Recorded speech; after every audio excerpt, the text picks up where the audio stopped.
नमस्कार साथियों, मैं अतुल भारत और जैसा कि आप देख पा रहे हैं अध्याय 1 प्रारंभिक कथन क्या कब कहाँ और कैसे, जो कि कक्षा 6 की सामाजिक विज्ञान हमारे अतीत की पाठ्य पुस्तक जो है इतिहास की, उसका पहला पाठ है। और आपके सामने यहाँ पे अब हम जो हिस्ट्री के अंदर इतिहास क्या है उसको कैसे समझा जाता है, इसको हम बहुत सरल भाषा में समझेंगे। तो आप लोगों को वीडियो को एंड तक ज़रूर देखना है ताकि आप समझ सकें इसको अच्छे से सरल भाषा में, और जो आपकी आम भाषा है उसमें किस प्रकार से हम इतिहास को अपने जो अतीत जो बीत गया है उसको हम पढ़ते हैं, उसका पता कैसे लगाते हैं। तो आप अपनी कॉपी पेन लेके बैठ सकते हैं अगर आपको कुछ चीज़ नोट करनी है, वरना आप वीडियो को दोबारा भी देख सकते हैं। तो आपको इंपॉर्टेंट चीज़ें इस वीडियो में मिलती जाएंगी। तो इसमें था कि रशीदा का सवाल। रशीदा बैठी अखबार पढ़ रही थी। अचानक उसकी निगाह एक सुर्खी पर पड़ी। 100 साल पहले वह सोचने लगी कि यह कोई कैसे जान सकता है कि इतने वर्षों पहले क्या हुआ था। तो कैसे पता लगाएं, ये यहाँ पे क्वेश्चन मिलता है कि हमें अगर कोई चीज़ पता करनी है तो हमें कैसे पता करनी है।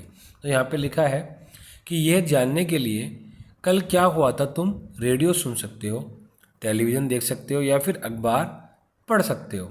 साथ ही ये जानने के लिए कि पिछले साल क्या हुआ था तुम किसी ऐसे व्यक्ति से बात कर सकते हो जिसे उस समय की स्मृति हो, याद हो। लेकिन बहुत पहले क्या हुआ था ये कैसे जाना जा सकता है। तो नीचे प्रश्न है कि अतीत के बारे में हम क्या जान सकते हैं। अतीत मतलब जो बीत गया है। तो अभी जैसे थोड़ी देर पहले आपने देखा कि इसमें लिखा है कि अगर आपको 1 साल पहले की कोई बात जाननी है तो आप कैसे जानेंगे, जिसको या तो स्मृति याद है या जिसने वो लिख दी है। तो अतीत के बारे में हम जानेंगे कैसे, ये यहाँ पे लिखा गया है, उसको हम भी पढ़ेंगे। अतीत के बारे में बहुत कुछ जाना जा सकता है, जैसे लोग क्या खाते थे, जैसे क्या कपड़े पहनते थे, किस तरह के घरों में रहते थे।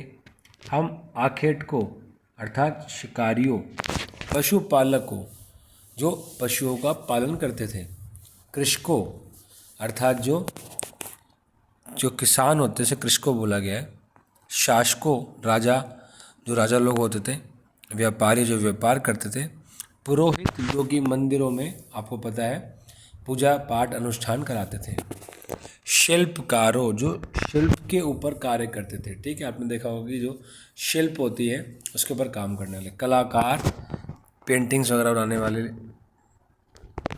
जो होते हैं, संगीतकार वह होते हैं जो संगीत का कार्य करते हैं, गाना जो बजाते हैं, सिंगिंग करते हैं अलग अलग जगहों पे। या फिर वैज्ञानिकों के जीवन के बारे में हम जानकारियाँ हासिल कर सकते हैं। यही नहीं, हम यह भी पता कर सकते हैं कि उस समय बच्चे कौन से खेल खेलते थे, कौन सी कहानियाँ सुना करते थे, कौन से नाटक देखते थे या फिर कौन से गीत गाते थे। तो ये हम बता रहे हैं कि अतीत के बारे में हम क्या क्या जान सकते हैं। ये सब चीज़ें हम अतीत के बारे में, अपने इतिहास के बारे में जान सकते हैं। तो यहाँ पे क्या है कि लोग कहाँ रहते थे। मानचित्र 1 प्रश्न 2 अभी हम देखेंगे। में नर्मदा नदी का पता लगाओ। कई लाख वर्ष से लोग इस नदी के तट पर रह रहे हैं। कई लाख वर्ष, समझ रहे हैं आप बात को, कई लाख वर्ष की बात हो रही है। कई लाख वर्ष पहले से लोग इस नदी के तट पर रहते। कौन सी नदी? नर्मदा नदी। यहाँ रहने वाले आरंभिक लोगों में से कुछ कुशल संग्राहक थे जो संग्रहण करते थे, जो भंडारण करते थे, जो आसपास के जंगलों की विशाल संपदा से परिचित थे। मतलब विशाल संपदा अर्थात जंगलों में जो भी चीज़ें पाई जाती है। आप कमेंट बॉक्स में लिख के बताइए जंगलों में क्या क्या पाया जाता है, कि जो कि एक महत्वपूर्ण संसाधन है। अपने भोजन के लिए वे जड़ों, फलों तथा जंगल के अन्य उत्पादों का यहीं से संग्रह किया करते थे, मतलब भंडारण करते थे। वे जानवरों का आखेट, आखेट अर्थात शिकार भी करते थे। आखेट मतलब शिकार और आखेटक मतलब शिकारी, याद रखना है आपने। अब तुम अभी यहाँ पे आ जाते हैं, ठीक है, पहले आप देख लो। ये नर्मदा नदी है भारत के बिल्कुल बीचों बीच में, ठीक है। मध्य प्रदेश के में अमरकंटक पहाड़ियाँ हैं, वहाँ से ये निकलती है और बहुत सुंदर नदी है। और ये सबसे बड़ी नदी है जो कि भारत की, जो कि अरब सागर में मिलती है, ठीक है। नर्मदा, ताप्ती भी है, ताप्ती लेकिन नर्मदा से छोटी है। नर्मदा, ताप्ती, माही, साबरमती, ऐसे कुछ 4-5 हैं जो कि अरब सागर में गिरती हैं। बाकी जितनी भी नदियां हैं, ज़्यादातर सभी नदियां हमारे बंगाल की खाड़ी में गिरती हुई दिखती है। ये हम आगे अभी ज्योग्राफी में पढ़ेंगे कि अरब सागर, बंगाल की खाड़ी, कहाँ पे कौन सी नदियाँ गिरती हैं। अब तुम उत्तर पश्चिम के सुलेमान और किरथर पहाड़ियों का पता लगाओ।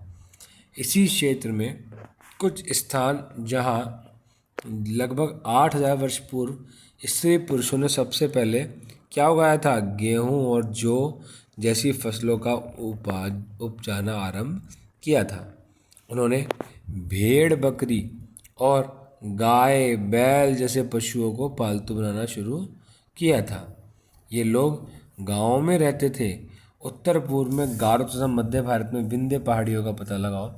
ये कुछ अन्य क्षेत्र हैं जहाँ ऐसे क्षेत्र हैं जहाँ पर कृषि का विकास हुआ, जहाँ सबसे पहले चावल उपजाया गया। वे स्थान विंध्या के उत्तर में स्थित थे, ठीक है।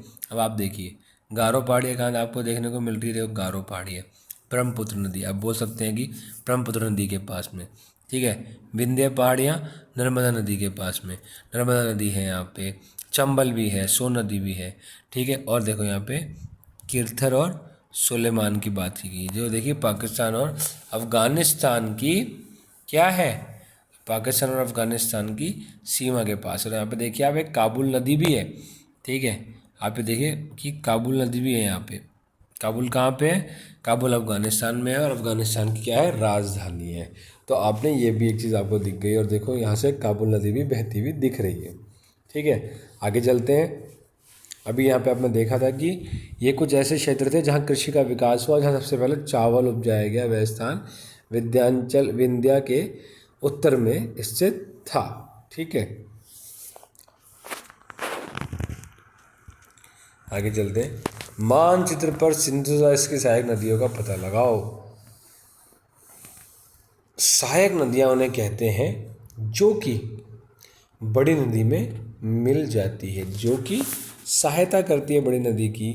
उन छोटी नदियों को कहते हैं सहायक नदियाँ कहते हैं, सहायक नदियाँ कहते हैं। लगभग 4700 वर्ष पूर्व इन्हीं नदियों के किनारे कुछ आरंभिक नगर फले फूले थे। कौन से नगर थे वह? सिंधु घाटी सभ्यता के नगर थे, जो कि सिंधु नदी के किनारे पे आपको देखने को मिलते हैं, ठीक है। तो यहाँ पे हम चलते हैं।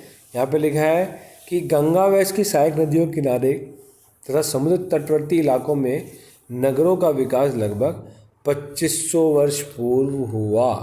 मतलब 2500 वर्ष पहले, जब लोग सिंधु नदी के पास में रहते थे 4700 वर्ष पहले। और जब किसी कारण सिंधु घाटी सभ्यता का अंत हुआ धीमे धीमे, तो उसके बाद लोग कहाँ आ गए? लोग आ गए गंगा नदी के किनारे, ठीक है। तो गंगा नदी के किनारे आ गए, और गंगा नदी के किनारा जो था वह भी बहुत उपजाऊ था। ये दो आपका क्षेत्र था, ठीक है। आप देखेंगे कि अगर आप ऊपर देखते हैं आपको पता लगता है। देखिए गंगा नदी का जो किनारा है, गंगा नदी जो देख रहे हैं आप, ये गंगा नदी है और ये यमुना नदी है। तो इसके बीच में, गंगा यमुना के बीच का क्षेत्र कितना उपजाऊ होगा। और यहाँ से ये जो सिंधु घाटी है सभ्यता, ये धीमे धीमे धीमे करके यहाँ पे शिफ्ट होने लगी, ठीक है। तो ये भी आपको पता होना चाहिए कि सिंधु जो गंगा नदी का जो किनारा था, जो गंगा नदी के आसपास जो क्षेत्र था, जो जिसमें पाटलिपुत्र था, बनारस था, बहुत सारे जो क्या कहते हैं जनपद थे, 16 जनपद थे, उनमें से बहुत सारे जो शहर थे गंगा नदी के किनारे बसे थे। और ये सब जो थे, अगर आप देखेंगे तो आपको पता लगेगा कि ये सब सिंधु नदी घाटी सभ्यता से ही विस्थापित होकर, मतलब एक जगह से दूसरे जगह पे स्थान को बदल के आए थे। गंगा तथा इसकी सहायक नदी सोन का पता लगाओ। तो देखो गंगा नदी तो आपको मैंने बता दी थी कहाँ पे गंगा नदी। तो गंगा नदी में आप देखिए कि गंगा नदी में सोन नदी भी है, ये देखिए लिखा है विंध्या पहाड़ियों के बगल में, आप देख पा रहे होंगे। ठीक है, ये रही सोन नदी। तो आपको ये भी याद रखना है। आपको पता लगेगा कि कौन सी नदी किस तरफ से आके गंगा में मिल जाती है। ठीक है, आगे चलते हैं हम। गंगा के दक्षिण में इन नदियों के आसपास का क्षेत्र प्राचीन काल में मगध, वेरी गुड, मगध साम्राज्य था ना, मगध नाम से जाना जाता था, जो कि अभी में बिहार है। ठीक है, वर्तमान में बिहार है। इसके शासक बहुत शक्तिशाली थे और उन्होंने एक विशाल राज्य स्थापित किया था। देश के अन्य हिस्सों में भी ऐसे राज्यों की स्थापना की गई थी। ठीक है, तो आपको ये भी मिल गया। लोगों ने सदैव उपमहाद्वीप के एक ऐसे हिस्से से दूसरे हिस्से तक यात्रा की। कभी कभी हिमालय जैसे ऊंचे पर्वतों, पहाड़ियों, रेगिस्तान, नदियों तथा समुद्र के कारण यात्रा जोखिम भरी होती थी। फिर भी ये यात्रा उनके लिए असंभव नहीं थी। अतः कभी लोग काम की तलाश में तो कभी प्राकृतिक आपदाओं के कारण एक स्थान से दूसरे स्थान जाया करते थे। कभी कभी सेनाएं दूसरे क्षेत्र पर विजय हासिल करने के लिए जाती थी। इसके अतिरिक्त मतलब इसके अलावा, अतिरिक्त मतलब इसके अलावा, इससे अलग व्यापारी कभी काफिले में तो कभी जहाज़ों में अपने साथ मूल्यवान वस्तुएं लेकर एक स्थान से दूसरे स्थान जाते रहते थे। धार्मिक गुरु लोगों को शिक्षा और सलाह देते हुए एक गांव से दूसरे गांव तक, एक कस्बे से दूसरे कस्बे जाया करते थे। कुछ लोग नए और रोचक स्थानों की खोजने की चाह में उत्सुकतावश, मतलब बहुत ज़्यादा उत्सुक हो गए, बहुत ज़्यादा ऐसे कि भाई बहुत ज़्यादा मन कर गया कि नहीं भाई देखना जाना है, तो ऐसे उत्सुक हो जाते थे वो लोग भी यात्रा किया करते थे। मतलब उत्सुक मतलब उनके अंदर एक उत्साह था और एक आप ये देख जान सकते हैं कि एक कुछ नई नई जगहों को देखने की एक चाह थी और इसी कारण वह भी यात्रा करते थे। इन सभी यात्राओं से लोगों को एक दूसरे के विचारों को जानने का अवसर मिला। देखिए, पहले तो व्हाट्सएप नहीं होता था, फेसबुक ट्विटर नहीं होता था कि आप फ़ोटो अपलोड कर दो पता लग जाएगा क्या हो रहा है। तो एक दूसरे के कल्चर को जानने के लिए, अपने ज्ञान को बढ़ाने के लिए तो आपको जाना पड़ेगा। और एक जगह से दूसरे स्थान पर जब तक आप जाएंगे नहीं तब तक आप पता नहीं कर पाएंगे। तो आज लोग यात्राएं क्यों करते हैं? ठीक है, आज लोग यात्राएं क्यों करते हैं? एक बार फिर से मानचित्र एक को देखो। पहाड़ियाँ, पर्वत और समुद्र इस उपमहाद्वीप की प्राकृतिक सीमा का निर्माण करते हैं। हालांकि लोगों के लिए इन सीमाओं को पार करना आसान नहीं था। जिन्होंने ऐसा चाहा वह ऐसा कर सके, वे पर्वतों की ऊंचाई को छू सके तथा गहरे समुद्र को पार कर सके। उपमहाद्वीप के बाहर से भी कुछ लोग यहाँ आए और यहाँ पर बस गए। लोगों के इस आवागमन ने हमारी सांस्कृतिक परंपराओं को समृद्ध किया। कई सौ वर्षों से लोगों पत्थर को तराशने, संगीत रचने और यहाँ तक कि भोजन बनाने के नए तरीकों के बारे में एक दूसरे से विचारों को अपनाते रहे हैं। अब देखिए भाई, देश का नाम है तो देश का नाम तो बड़ा इम्पोर्टेंट है और हम इसको पूरा भी करेंगे देश के नाम को। लेकिन पहले आप यहाँ बताइए कि मानचित्र एक में दक्षिण एशिया, आधुनिक भारत, पाकिस्तान, बांग्लादेश, नेपाल, भूटान और श्रीलंका और अफगानिस्तान, ईरान, चीन तथा म्यांमार आदि पड़ोसी देशों को दर्शाता है।